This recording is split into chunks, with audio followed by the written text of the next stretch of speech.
All right. Well, welcome to the Chasin Bling Podcast. Um, we are so excited to be bringing this to you today. Our inaugural podcast of the Chasin Bling podcast series. My name is Jim Cooper. From this point on, I will be known as Coop. Um, I am a former CFL football player. I was very fortunate enough to play 5 years in and around the CFL, and now am the founder and CEO of a company called 60, which you will be hearing more about later. The Chase and Bling podcast. What we're trying to achieve here is a an information and kind of a fun little podcast that we get to talk about sports and what we love about them and how it works into what we do, how we do it, and who we can bring on board and talk a little bit of sports with and connect some business and whatnot. I am joined today by a very good friend of mine and colleague. I'm going to pass it over to Big Ben. Ben will introduce himself, and then we'll get going. Thanks, Jim. My name is Ben McDonald. I'm joined here on the Chasing Bing podcast. I'll be with you guys for the duration of this podcast. From now on, I'll be called Big Ben on the podcast. About me, I'm from a small town in Ontario. Born and raised in Camford, Ontario. Grew up my whole life playing all different types of sports, mainly baseball, basketball, football. And later on just found an eagerness to enjoy everything about sports and, dive into the world of apparel and, how certain sports teams can look on and off the field. Nice. All righty. So as we know, we're going to introduce you to our presenting sponsor, which is our company 60. And 60 is a sports uniform and teamwear company that provides full custom uniforms and teamwear to all sports. Our tagline is Unleash Your Greatness, because 60 is the number that I associate with achieving greatness, because I wore the number 60 throughout my high school and university careers for 8 years, and we're very proud of what we've been able to build and achieve thus far, and we're excited to share it with you. We have some really cool and unique designs for different sports. What's unique about us is we collaborate with elite athletes from the different sports to actually design, create, and ensure that not only are you getting a quality garment, but you're getting a garment that is built for athletes by athletes. So we believe that's a very unique feature that we have with 60, and we're excited to bring this to market and talk about it and showcase what we do. Now, we wouldn't be able to call ourselves the Chasin Bling podcast without a connection to championship rings. And we are very fortunate enough to have a connection with a company called Legend Rings. They are out of Edmonton, Alberta, another Canadian company, and we do some great stuff with them. And we're very proud of the product that Legend provides. It is top notch, very good quality, and as you can see, what we're able to connect you with is some pretty cool bling at some really cool prices. Now, let's get into the meat and potatoes of our podcast, to which, we're excited to really start talking about, with the Chasin Bling podcast, is our passion for sports and our ability to talk a little bit of passion, a little bit of experience, and a whole lot of, um, what's the word I'm looking for, Ben? I'm looking for the word that it means, that we can talk a little smack. Oh, opinion. That's what I mean. I'm looking for the word opinion. That's what I'm looking for. Because, you know, Ben and I definitely have some, and we're excited to share them with you. And yeah, so topic one for discussion today is, being a Canadian company with Canadian roots, having played Canadian university sports. One of the topics that you're always going to see in the Chasing Bling podcast is something that revolves around Canadian university, Canadian college, Canadian high school, Canadian regional sports. So, we're passionately Canadian, and we want to be able to discuss Canadian sports with you. And we both felt that a very good topic number one was, as a Canadian brand in the sporting apparel world, why is it so important for our U Sports universities to wear something from one of the big three brands, and who aren't Canadian? So, you know, is it perceived status? Ben, what are your thoughts? Well, I mean, I think it all starts with, us growing around the game of watching our counterparts in the United States. You got programs that are wrapped around a lot and a lot of money who put out this product from the big three, um, because the image over there seems to sell. Now, I think Canada in itself tries to bring some of that over here, Mhm. because of what it looks like and what it brings. But that being said, I don't think it needs to be that way. Yeah, I think, just the yes, it is perceived status. And I think our schools, do see what happens down in the United States, with all those big schools doing business with those big brands, and what that potentially means. And um they want to kind of make people know that they're just as good, right? Yes. And it, my feel is that it has absolutely nothing to do with the product on the field, or on the court, or on the ice. It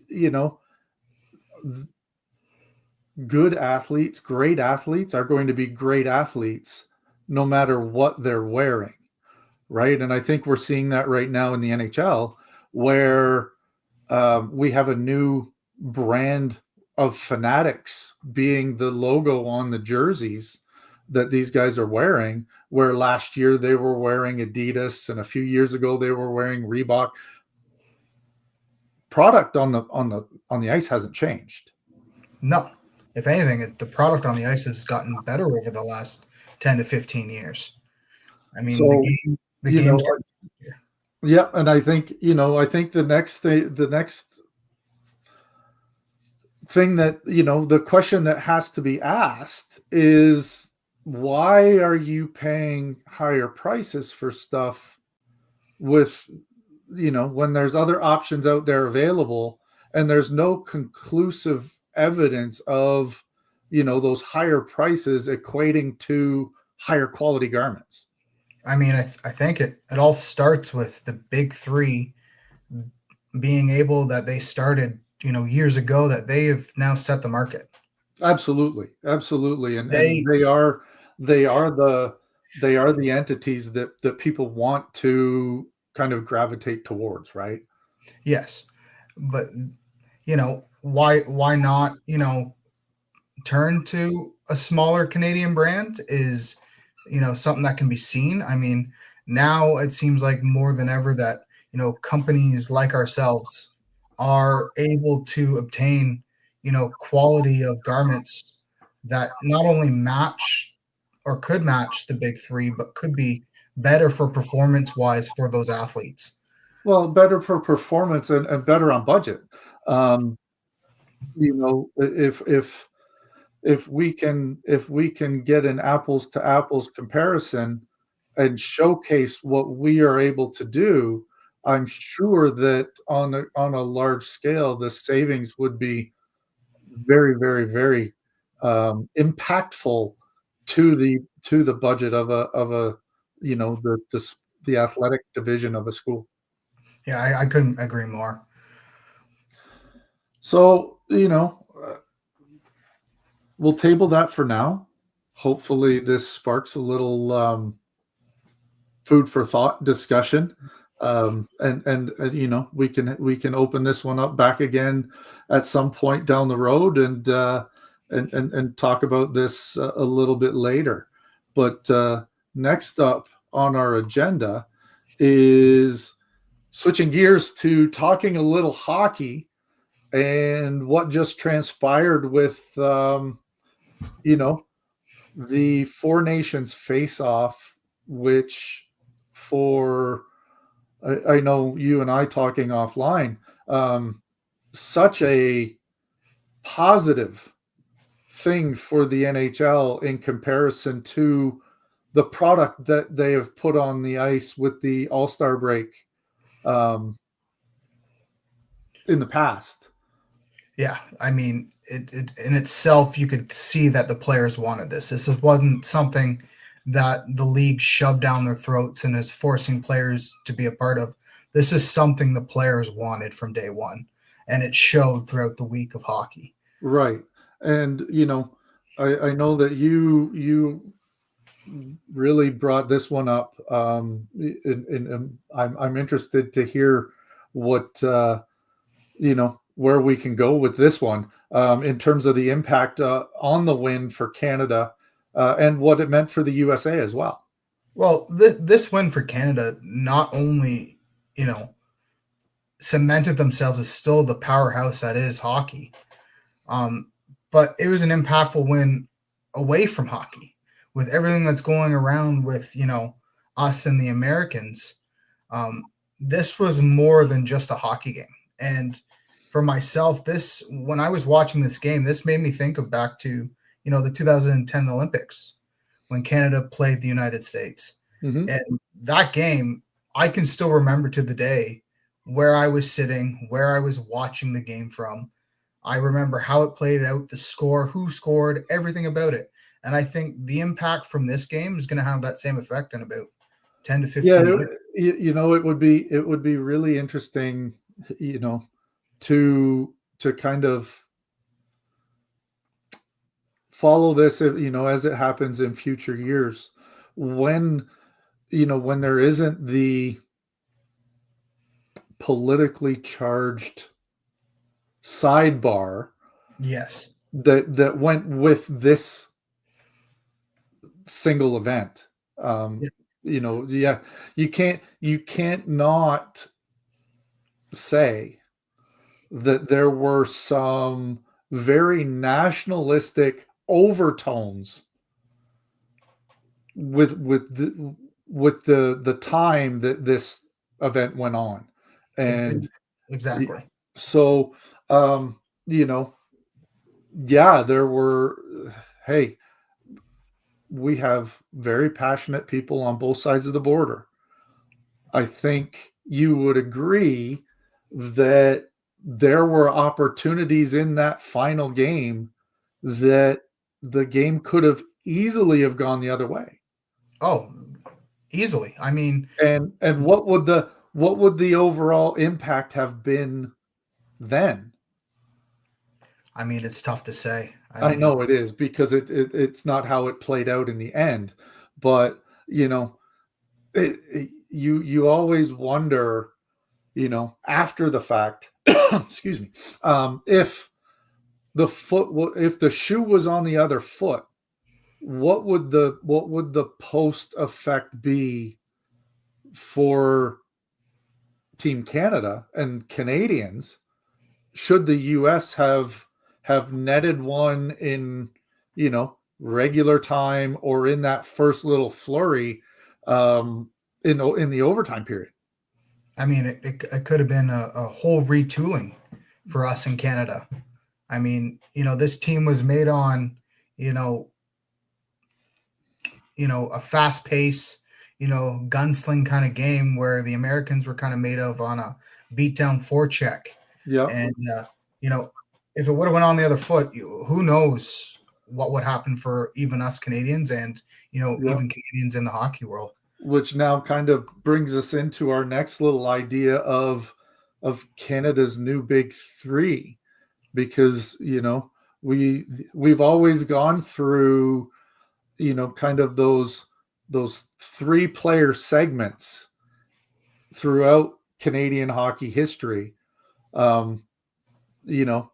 where you have an idea on what the new big three could look like moving into the Olympics next year. I mean, it was evident from game one for Canada. Like, Canada's passing the torch on the new big three, and that is Cale Makar, Connor McDavid, and Nathan MacKinnon. Those 3 players drove Canada along for the ride. I mean, you have a dynamic defenseman who can score anywhere from 85 to 100 points in the NHL.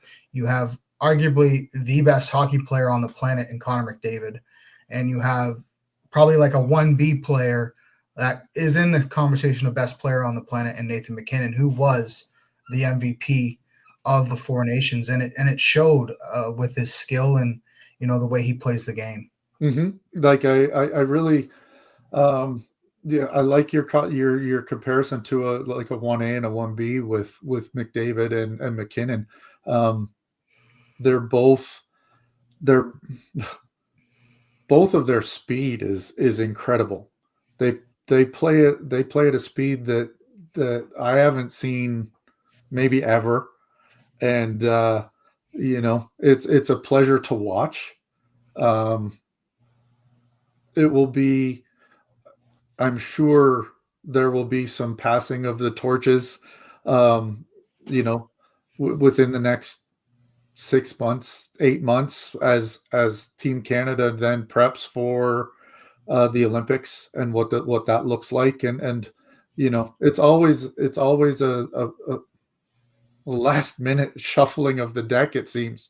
Yes. As players either perform really well in the lead up, or players get injured. So who knows what that looks like.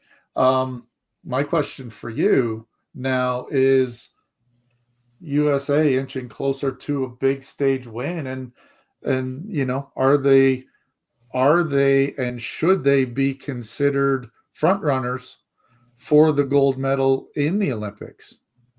I mean, it isn't tough to say. The United States is inching closer.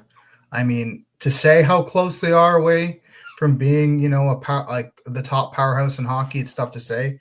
But it just showed that they have a group that's coming up that can play the Canadian way in hockey. They can keep up with us.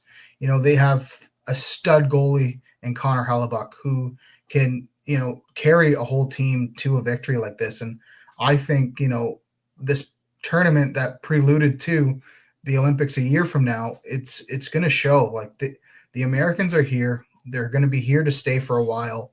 And it's going to be up to Canada to, continue to play spoiler and be still the powerhouse that we are.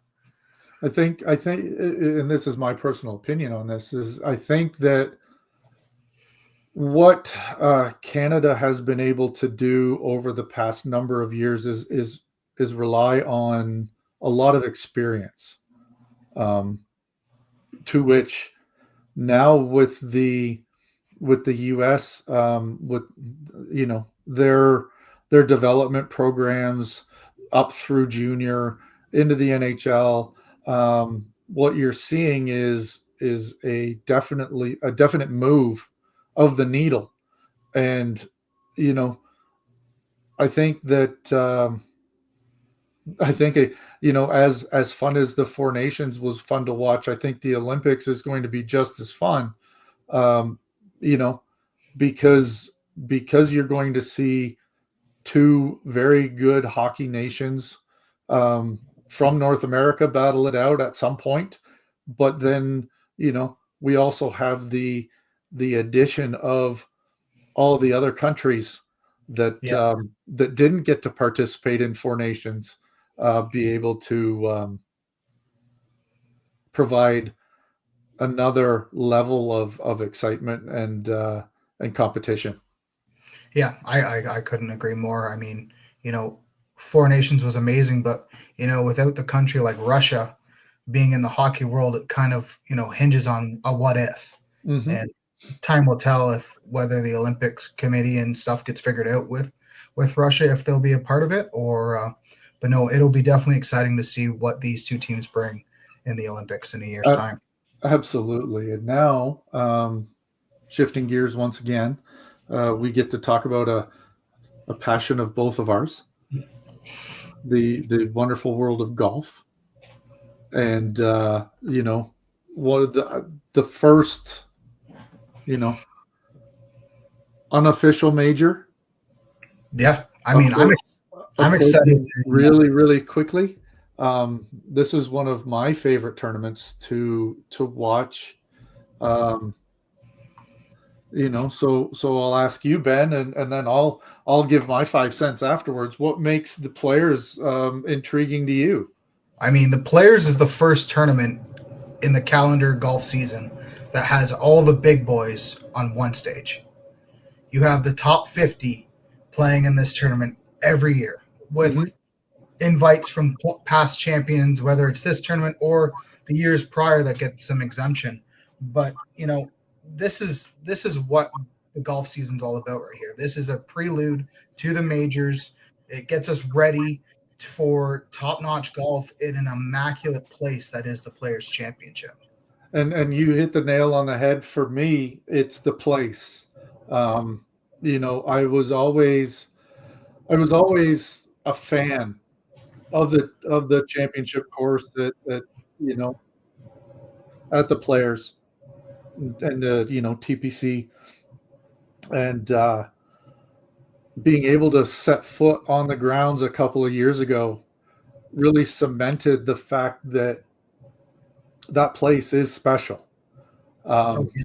the amphitheater that they set up there, 16 green, 17 island, and then the walk underneath the stands to head over to the 18th tee, um, is incredible. Um, you know, it it amped up for me when I went, because I got to participate in the opening ceremonies on the Tuesday, where players are playing practice rounds. They do a military appreciation um, event, and they host a concert on the 17th tee deck.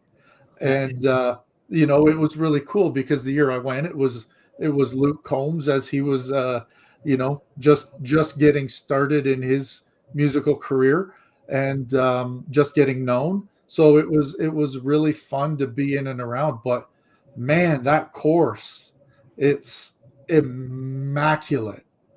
oh And the grounds crew there does an impeccable job.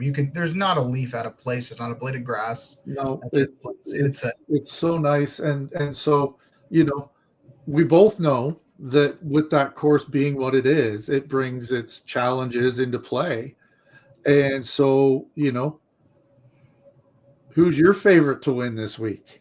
I mean, looking in past, I have Colin Morikawa winning this event. The 28-year-old has struggled in the past a little bit. He hasn't won since 2023, but in that time, he's won two majors. He's won a PGA championship, and he's won the Open Championship. He has shown the ability in his young career that he can work a ball if it presents windy conditions, rainy conditions, and he can keep the ball in play to where come Sunday he can be in contention. So he is my favorite to win this event because I believe he can play on this big stage. Nice. Well, I got a little excited because we're talking about the players, and I almost thought it was this week that it was happening, but it's not. It's not until March 11th. But for me, my favorite for this week for this year's players tournament is Ludwig Ahlberg. Oh, And sweet. The Swede. He there's things that I see that you need in an event like this. The course is the course. It's going to step in and bite you at some point.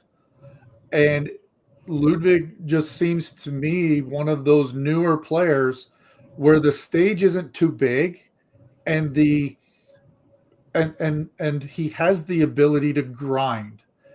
And just recently he had a come from behind win at the Genesis at Torrey Pines, where he played immaculate golf on Sunday and came from behind and wasn't even in the final group and took the win. Yeah. So he's my favorite. Now let's talk dark horses. I have my dark horse is Sepp Straka, the big Austrian. This guy can show that he can power the golf ball down the course. I mean, he's won this year already at the American Express. He's been in contention in the past. He's got 3 career wins. He's my dark horse because last year he got cut. He wasn't close to making the cut, but I feel like it's time for him that he could make a push and maybe be the one standing at the end of the day hosting the trophy. So Sepp Straka is my dark horse for this tournament. Excellent. And for me, mine is the Englishman, Tommy Fleetwood.